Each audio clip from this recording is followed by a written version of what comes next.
Hello everyone, welcome back to my channel Matthew. आज हम discuss करने जा रहे हैं class 10th exercise 3.2 question number 3 का फिफ्थ पार्ट। इसमें दो पार्ट बचे हैं। बाकी जो इसके फर्स्ट से फोर्थ पार्ट है वो आपको पहली वाली वीडियो में मिल जाएंगे और लिंक मिल जाएगा डिस्क्रिप्शन में। क्वेश्चन में कहा गया है if fraction become 9/11 if 2 is added to both the numerator and denominator. यानी कोई अगर आपको फ्रैक्शन गिवन है और उसमें हम ऊपर नीचे यानी न्यूमिनेटर और डिनोमिनेटर दोनों में 2 ऐड करते हैं तो आपका फ्रैक्शन जो है वो 9/11 हो जाता है। और यदि मान लीजिए 3 is added to the both, यदि ऊपर नीचे यानी न्यूमिनेटर डिनोमिनेटर में 3 ऐड करते हैं तो जो आपका फ्रैक्शन है वो आपको 5/6 मिलता है। क्वेश्चन में आपसे कहा गया फाइंड द फ्रैक्शन। तो मैं आपको शुरू से ही ये बताती हुई आ रही हूँ, क्वेश्चन में जो भी आपसे चीज़ फाइंड कराता है उसको हम लेट कर लेते हैं। तो इसमें न्यूमिनेटर और डिनोमिनेटर पूछा है, मतलब कि फ्रैक्शन पूछा है, तो उसके लिए हमें न्यूमिनेटर और डिनोमिनेटर पता होना चाहिए कि जिसमें 2 ऐड करने पर ये वाला फ्रैक्शन बन जाए, ठीक है, और 3 ऐड करने पर ये वाला फ्रैक्शन बन जाए। तो उसके लिए हमने क्या करा, सॉल्यूशन में लेट न्यूमिनेटर बी, न्यूमिनेटर को हमने कितना मान लिया x और डिनोमिनेटर को कितना मान लिया y, ठीक है। हमने क्या कर लिया, let numerator be x and the denominator be y, ठीक है। अगर हम बात करें कंडीशन के अकॉर्डिंग तो अकॉर्डिंग टू कंडीशन पे आ जाइए। तो पहले आपसे क्या कहा गया कि यदि फ्रैक्शन में हम ऐड कर देते हैं 2 यानी ऊपर नीचे, तो देखिए फ्रैक्शन हमारा क्या बना, न्यूमिनेटर ये है डिनोमिनेटर ये है यानी x/y, ऊपर नीचे यदि हम ऐड कर देते हैं 2, ठीक है, तो आपका फ्रैक्शन क्या हो जाता है 9/11, ठीक। दूसरे में आपसे क्या कहा गया है, दूसरे में आपसे कहा गया है, दूसरी जो कंडीशन मैं इधर ही लिख रही हूँ कंडीशन सेकंड, ठीक है, आप चाहें तो नीचे भी लिख सकते हैं कि यदि उसी फ्रैक्शन में यानी x/y में अब हम यदि ऐड कर दें 3 ऊपर नीचे न्यूमिनेटर और डिनोमिनेटर में, तो जो आपका फ्रैक्शन है वो क्या बन जाता है 5/6, ठीक है। सबसे पहले इक्वेशन बनानी है तो उसके लिए हमें इसे जब आप 11 की मल्टीप्लाई करेंगे x में तो आपको मिल जाएगा 11x, और 11 की जब मल्टीप्लाई करेंगे 2 में 22, बराबर में y में जब 9 की करेंगे 9y प्लस 18, ठीक है। क्या करेंगे भाई, अब 11x माइनस 9y, क्योंकि यहाँ पर किसका था प्लस का था, इधर आके माइनस का हो गया, ठीक है। प्लस के 18 यहाँ पर है और ये भैया यहाँ प्लस के 21 हुआ तो इधर आके माइनस के 22, यानी आपको फर्स्ट इक्वेशन क्या मिलेगी, देखो 11x माइनस 9y बराबर -4, ठीक है। ये आपको फर्स्ट इक्वेशन मिल गई। लेकिन आपको पता है कि जब हमें ये x और y की वैल्यू फाइंड करनी है तो उसके लिए हमें x की वैल्यू फाइंड करनी है, जिसको हम सेकंड इक्वेशन में रखेंगे और उसकी हेल्प से हम क्या करेंगे, x और y की वैल्यू निकाल लेंगे। न्यूमिनेटर डिनोमिनेटर को अलग अलग फाइंड करके हम फ्रैक्शन निकाल लेंगे। तो यहाँ से देखिए x की वैल्यू निकालने के लिए जो x के पास जो भी कुछ होता है उसे साइड में हम क्या कर देते हैं, शिफ्ट कर देते हैं। तो 11x बराबर यहाँ कितना हो गया, देखिए यहाँ प्लस का 9 है, सॉरी माइनस का 9y है, तो इधर आ किसका हो गया प्लस का 9y -4।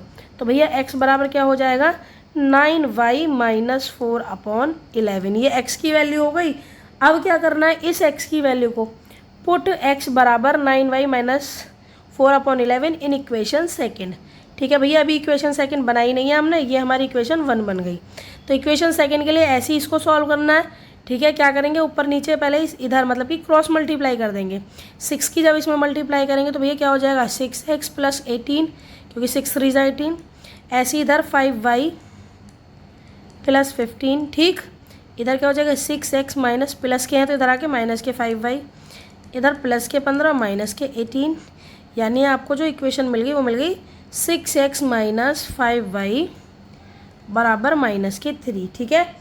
ये जो आपकी इक्वेशन मिली है आपको, ये कौन सी मिली है, इक्वेशन सेकंड। भैया यही तो कहा है कि जो x की वैल्यू उसको पुट कर दो इक्वेशन सेकंड में, कर दीजिए 6 मल्टीप्लाई x की जगह क्या रखना है आपको 9y -4/11 -5y बराबर -3, ठीक है। सॉल्व करना है, आगे कैसे करेंगे देखिए। अब जो हमें इक्वेशन मिली थी वो आपके सामने क्या मिली है, देखिए 6 मल्टीप्लाई 9y, ठीक है, -4/11, यही तो थी x की वैल्यू, ठीक है, -5y बराबर 3, ये हमें थी, यह -3, ठीक है।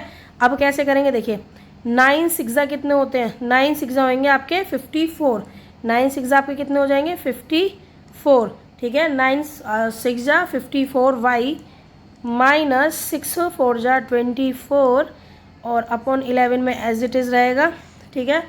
और आप चाहें तो हम डायरेक्टली भी, मान लीजिए हमने एलसीएम ले लिया, ये इधर सॉल्व कर दिया, एलसीएम हमने यहाँ 11 ले लिया, तो यहाँ कितना हो जाएगा, यहाँ 1 है तो 11 1 जा 11, और 11 की जब 5 में करेंगे आपको कितना मिल जाएगा 55 y बराबर 3 माइनस के, ठीक है। अब भैया इसको सॉल्व कर लीजिए, आप देख लीजिए इधर प्लस के 54 है, इधर माइनस के 55 है, तो आपको क्या मिलेगा माइनस की 24 माइनस का y बराबर माइनस के, देखिए डिवाइड में यहाँ है क्या है आपका 11, डिवाइड में इधर जा किस में हो जाएगा मल्टीप्लाई में, तो कर दीजिए कितना आएगा 11 सा कितना होगा 33, ठीक है, 11 3 सा 33। अब क्या करना है भैया, यहाँ माइनस वाई है, यहाँ माइनस के 33 है, ये इधर माइनस के 24 है, इधर आके आपको होगा प्लस के 24, तो भैया माइनस वाई बराबर आपको क्या मिल जाएगा, माइनस कर लीजिए 39 में से जब माइनस करेंगे 24 तो भैया आपको मिलेंगे माइनस के 9, और इधर माइनस से माइनस आपका कैंसिल हो गया। वाई की वैल्यू आपको यहाँ पर कितनी मिल गई 9, वाई की वैल्यू आपको यहाँ पर कितनी मिलेगी 9, वाई की वैल्यू आपको मिल गई यहाँ पर 9, ठीक है। अब क्योंकि हमें वाई की वैल्यू मिल गई, अब एक्स की वैल्यू फाइंड करनी है, तो क्या करेंगे put y equal to 9 in equation first, in equation first में कर दीजिए भैया। इक्वेशन फर्स्ट आपको याद होगी तो हमने क्या लेट करी थी, x बराबर क्या लेट करी थी, फर्स्ट इक्वेशन हमने लेट करी थी आपकी x बराबर 9y माइनस 4 अपॉन 11, ठीक है। तो भैया x बराबर क्या हो जाती है 9 इंटू वाई की जगह क्या रखना है भैया 9 माइनस 4 अपॉन 11, यहीं पे सॉल्व कर लेते हैं, ये 11 है 4 अपॉन 11, ठीक। तो भैया 9 से कितने हो गए आपके 81 माइनस 4 अपॉन 11, ठीक है। अब x बराबर जब 81 में से आप माइनस 4 करेंगे तो कितना बचेगा 7 अपॉन 11, और कट होकर x की वैल्यू आपकी कितनी आ गई 7, ठीक है। x बराबर कितनी आ गई 7, ठीक। तो आपको क्या समझ में आया, जो आपका फ्रैक्शन था वो हमने क्या लेट करा था, फ्रैक्शन हमने लेट करा था x अपॉन वाई, तो ठीक है भैया। आपका यहाँ पर जो न्यूमिनेटर है वो कितना आ गया 7, और जो आपका डिनोमिनेटर है वो कितना आ गया 9, यानी 7 अपॉन 9 ऐसा फ्रैक्शन है जिसमें हम ऐड करते हैं 2 तो कंडीशन के अकॉर्डिंग आपको मिलेगा 9 अपॉन 11, और यदि इसमें ऐड करते हैं 3 तो आपको मतलब ऊपर नीचे ऐड करते हैं 3 तो आपको क्या मिल जाएगा 5/6। उम्मीद है क्वेश्चन समझ में आ गया होगा। करते हैं इसका नेक्स्ट पार्ट। एक्सरसाइज का लास्ट क्वेश्चन है जिसमें कहा गया है 5 years hence the age of Joachim will be 3 times that of his son. 5 years ago Joachim's age was 7 times that of his son. What are their present age? सबसे पहले इस question में हमें पूछा क्या गया है वो तो बाद में बताएंगे, ठीक है। लेकिन सबसे पहले क्या क्या करना है, उसने बोला है कि what are their present ages, तो आपको सबसे पहले पता है हमें क्या लेट करना है, इनकी प्रेजेंट एज को क्या करना है लेट करना है, ठीक है। और कहा क्या गया है क्वेश्चन में कहा गया है कि यदि 5 साल बाद, ठीक है, अब दोनों की एज जो मानेंगे उसमें कंडीशन दे रखी है, एक तो आफ्टर 5 years और एक बिफोर 5 years, ठीक है। जब आफ्टर 5 year की बात करेंगे तो देखिए पहले क्या करना है, जो मानने हैं वो मान लेते हैं, ठीक है। क्या आर देयर प्रेजेंट एज माननी, तो सबसे पहले आप क्या करेंगे, आप मान लीजिए let the present age of Jacob be X, ठीक है। और उसके सन की क्या मान लेंगे, and age of son be Y, ठीक है। हमने फादर की एज को मान लिया एक्स और सन की एज को मान लिया वाई, ठीक है। अब अकॉर्डिंग टू क्वेश्चन बात करते हैं, ठीक है। उसमें कहा गया according to question after 5 year, देखिए मान लीजिए अभी हमने जोकब की एज मानी है एक्स, यहाँ लिख लीजिए आफ्टर 5 years, दो कंडीशन दे रखी है आफ्टर 5 years और एक दे रखी है बिफोर 5 years, ठीक है, बिफोर 5 years, ठीक। सबसे पहले क्या करना है, उसने बोला आफ्टर 5 year, भैया जोकब की एज आज 5 है परसेंटेज, तो 5 साल बाद कितनी हो जाएगी x+5, ठीक है।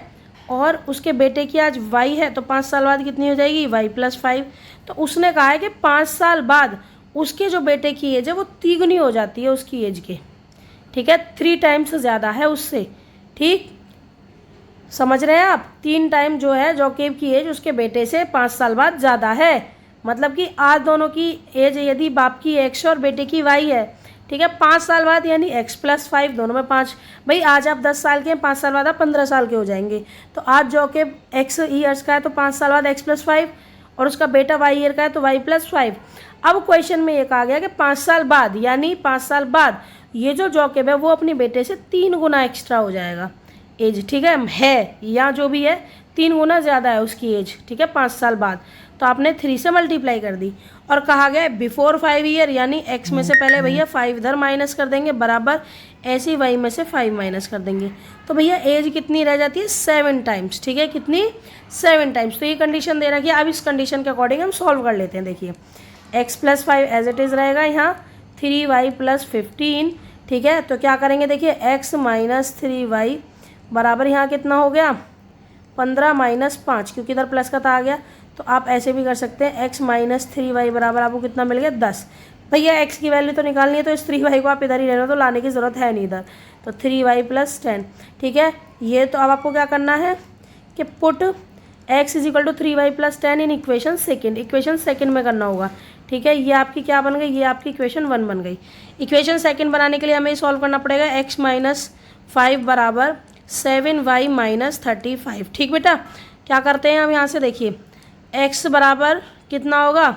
इसको इधर ले आइए 7y को। x - 7y बराबर, देखिए x - 7y, ये 7y हमने इधर शिफ्ट कर लिया, -35 + 5, ठीक है, -35 + 5। तो भैया x - 7y बराबर आपको मिल गया -30। यहाँ से वैल्यू पुट कर दीजिए, ठीक है। x की वैल्यू कितनी है? 3y + 10, यानी 3y + 10 - 7y बराबर -30। तो आप यहाँ से नोट देख सकते हैं कि यहाँ प्लस के 3y है, माइनस के 7y, प्लस माइनस माइनस, यानी -4y आपको इधर मिल गया। और ये प्लस का 10 इधर शिफ्ट करेंगे तो माइनस का 10 हो जाएगा, यानी -30 - 10, ठीक है। तो आपको क्या मिला? आपको यहाँ से मिल गया -4y बराबर -40, ठीक है। माइनस से माइनस कैंसिल हो गया, y बराबर आपको मिल गया 40/4। भैया 4 इधर मल्टीप्लाई में था तो इधर डिवाइड में आ गया, तो y की वैल्यू कितनी मिल जाएगी? 4 10 कितनी मिल गई आपको? 10। y की वैल्यू आपको कितनी मिल गई भाई? 10, ठीक है। y की वैल्यू 10 मिल गई। अब हमें किसकी निकालनी है भैया? तो सन की एज मिल गई, अब हमें जॉकब की एज निकालनी है। तो क्या करेंगे? पुट y = 10 इन इक्वेशन 1 में पुट कर लीजिए, ठीक है। इक्वेशन 1 आपकी क्या आई थी? x + 3y + 10, ये आपकी इक्वेशन 1 थी, इसमें पुट कर लीजिए। तो x बराबर कितना हो गया? 3 × 10 + 10, ठीक है भाई, 3 × 10 + 10, यानी 3 10 जा कितने हो गए आपके? 30 + 10, यानी x बराबर कितना आ गया आपको? 40 ईयर्स, ठीक है, 40 ईयर्स। तो क्वेश्चन आपको मुझे लगता है क्लियर हो गया होगा कि जो x की वैल्यू यानी जॉकब की वैल्यू जो एज आ गई वो आपकी आ गई 40 ईयर्स, और जो उसके सन की एज है वो कितनी आ गई भाई? यहाँ पर भाई 10 ईयर्स, ठीक है। आप यहाँ पर भी लिख सकते हैं कि जो जॉकब की एज है जो हमने मानी थी, x, वो वैल्यू कितनी आ गई आपको? 40 ईयर्स, ठीक है। और जो बेटे की एज मानी थी वो कितनी आ गई? 10 ईयर्स, ठीक है। यदि आपको मेरी वीडियो पसंद आई है तो प्लीज़ मेरे चैनल को लाइक, शेयर और सब्सक्राइब करें, और ऐसे ही और वीडियो के लिए प्लीज़ बेल आइकन को भी क्लिक करें। Thank you for watching.